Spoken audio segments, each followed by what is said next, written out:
নমস্কার দর্শক বন্ধু, আমি Manjula Chatterjee. Facebook page, YouTube channel, video. এই গাছটা হচ্ছে চেরি গাছ। চেরি গাছটা আমি আজকেই লাগালাম। প্রথম কথা হলো যে এখন বৃষ্টি পড়ছে, তো বৃষ্টির জলে গাছ বেঁচে যায়। আর দ্বিতীয় কথা হলো এই গাছের গোড়াতে রুট হরমোন দেওয়া আছে। তো এই রুট হরমোন গাছের পুষ্টি যোগাবে। তো যে কোনো মরা গাছে রুট হরমোন দিলে গাছ বেঁচে যায়। এই যে পাতাতেও রুট হরমোন দেওয়া আছে। রুট হরমোনটা ঠিক এরকম দেখতে। যে কোনো নার্সারির দোকানে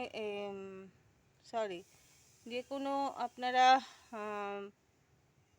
সারের দোকান থেকে এটা সংগ্রহ করতে পারেন।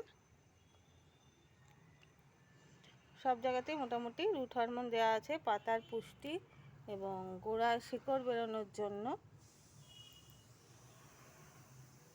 এখানে সব জায়গাতেই দেওয়া আছে। তো গাছটাকে বাঁচিয়ে নেওয়া যাবে। এখন আমি টবে রেখেছি কারণ নিচে শামুকে গাছ পাতা সব খেয়ে ফেলে গাছটা যখন। আর সবসময় গাছ ছোটো জায়গাতেই লাগানো উচিত, সে বাড়তে তার সুবিধা হয়। যখন বেড়ে যাবে তখন আমি বড় জায়গায় প্রতিস্থাপন করব। ধন্যবাদ।